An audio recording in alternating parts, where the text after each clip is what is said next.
नमस्कार दोस्तों, आज हम टॉपिक लाए हैं स्विस बैंक के ऊपर। आपने स्विस बैंक का नाम जरूर सुना होगा। स्विस बैंक का नाम आते ही दिमाग में ब्लैक मनी, पावरफुल लोग, पैसे वाले लोग, पॉलिटिशियंस, ये सब आते हैं। ऐसा क्यों होता है? स्विस बैंक आखिर है क्या? स्विस बैंक में ऐसी क्या चीज़ है कि लोग बाग नाम लेते ही एकदम से कान खड़े हो जाते हैं सबके? स्विस बैंक कहाँ पर है, वहाँ अकाउंट कैसे खुलता है, कैसे जाते हैं, पैसे का क्या होता है, क्या इंटरेस्ट मिलता है, क्या सेफ्टी सिक्योरिटी, ऐसी क्या खास बात है कि दुनिया का हर पावरफुल आदमी स्विस बैंक में अकाउंट खुलवाने के लिए मरा जा रहा है? आज हम इसी पे बात करेंगे। इससे पहले थोड़ा सा हम डिस्कस कर लेते हैं कि ब्लैक मनी क्या होता है, तो थोड़ा ज़्यादा अच्छा समझने के बारे में एक्चुअली हम क्या डिस्कशन करना चाह रहे हैं। जेम्स बॉन्ड की एक मूवी में एक डायलॉग था कि अगर आप एक स्विस बैंकर पर विश्वास नहीं कर सकते तो आप दुनिया में किसी पर भी विश्वास नहीं कर सकते। इसी को लेके आज हमारा टॉपिक है स्विस बैंक। सबसे पहले हम बात करते हैं ब्लैक मनी की। ऐसा कोई भी पैसा जो गवर्नमेंट से छिपा के रखा जाए वो ब्लैक मनी कहलाता है। ब्लैक मनी कमाने के दो तरीके हैं, इलीगल वे और लीगल वे। इलीगल वे मतलब बैटिंग, एक्सटॉर्शन, इलीगल एक्टिविटीज से जो पैसा आप कैश जनरेट कर रहे हैं या कैश इकट्ठा कर रहे हैं वो ब्लैक मनी कहलाता है। दूसरा, लीगल एक्टिविटीज करके भी आप ब्लैक मनी जनरेट कर सकते हैं। जैसे कि कोई दुकानदार है, उसने सामान बेचा लेकिन कैश में बेचा और गवर्नमेंट को नहीं बताया, तो गवर्नमेंट को टैक्स नहीं गया, तो वो क्या कर रहा है, कैश में सामान बेच के कैश इकट्ठा कर रहा है, वो ब्लैक मनी है। तो ऐसे ही बड़े बड़े बिजनेसमैन भी कैश इकट्ठा कर लेते हैं जिसको कि उन्हें छुपाना थोड़ा मुश्किल हो जाता है।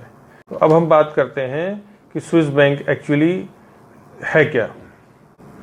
स्विस बैंक दोस्तों कोई अकेला बैंक नहीं है या किसी बैंक का नाम स्विस बैंक है।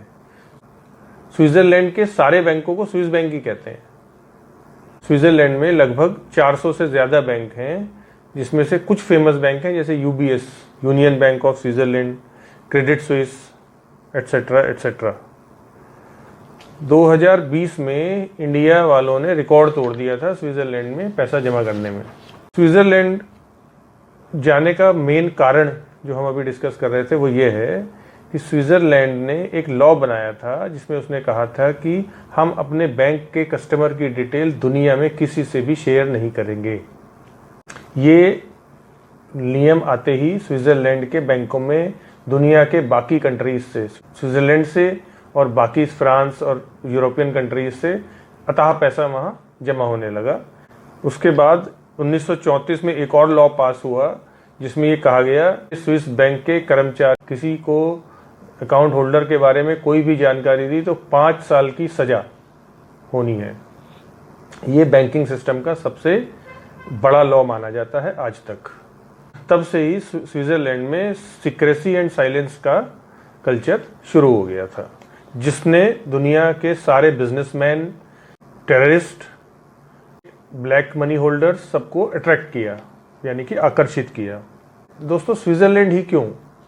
इसके लिए स्विट्जरलैंड ने ऐसा कह दिया था तो कोई भी कंट्री कह सकता है कि भाई हम ऐसा लॉ बना रहे हैं, बट स्विट्जरलैंड ही क्यों? वहाँ उसको इतना पसंद क्यों किया गया? तो कारण क्या है कि स्विट्जरलैंड एक न्यूट्रल कंट्री है। किसी भी दूसरे देश से उसकी कोई दुश्मनी नहीं है। आज तक स्विट्जरलैंड ने कोई वॉर नहीं हुई, ना कोई वॉर लड़ी, जिससे कि उस पर भरोसा है। प्लस स्विस फ्रैंक जो स्विट्जरलैंड की करेंसी है वो दुनिया की प्रीमियम करेंसी में मानी जाती है, जिसकी की ग्रोथ भी बहुत ग्रेजुअली हो रही है। स्विस बैंक में दुनिया का कोई भी आदमी घर बैठे अपना अकाउंट खुलवा सकता है, लेकिन शर्त एक है कि उसके पास 1 मिलियन स्विस फ्रैंक होने चाहिए। आपकी एज 18 साल से प्लस होनी चाहिए, आपके पास वैलिड पासपोर्ट होना चाहिए, आपके पास फ्रॉड की डिटेल्स वो मांगते हैं कि आपने कोई फ्रॉड तो नहीं कर रखा, ये पैसा इकट्ठा कहाँ से किया है, प्लस एक रिज्यूमे भी मांगते हैं आपका कि आप एग्जैक्टली हैं कौन, आप क्या काम करते हैं। दोस्तों, स्विट्जरलैंड में अकाउंट तो कोई भी खुलवा सकता है, लेकिन मेन जो स्विट्जरलैंड जाने का चार्म है लोगों का वो है नंबर्ड अकाउंट खुलवाने का। नंबर्ड अकाउंट का मतलब क्या होता है? उसमें किसी भी अकाउंट होल्डर की डिटेल्स नहीं आती हैं, किसी भी स्टेटमेंट पे कोई पासबुक नहीं होती, कोई स्टेटमेंट पे उसका नाम नहीं आता है। सिर्फ एक कोड जनरेट होता है जिसके लिए जिसको कि आप पीढ़ी दर पीढ़ी पास ऑन कर सकते हैं अपने नॉमिनीज को। स्विट्जरलैंड में नंबर्ड अकाउंट के साथ आपको लॉकर्स भी दिए जाते हैं, जिनको वॉल्ट्स कहते हैं। वहाँ वो वॉल्ट्स बनाए गए हैं दूर पहाड़ों पे बंकर में, जो कि कभी मिलिट्री ने बनाए थे और वो अब बैंकों ने खरीद लिए हैं, जिसको कि बैंक इस्तेमाल कर रहा है लोगों का एज ए लॉकर। बड़े बड़े लॉकर्स, वहाँ पे बंकर्स बड़े बड़े हैं, वहाँ पे आप मतलब टनों में सामान रख सकते हैं। उसका चार्ज भी उसी हिसाब से होता है। नंबर्ड अकाउंट को मेंटेन करने के लिए $300 एनुअली फीस भी लगती है।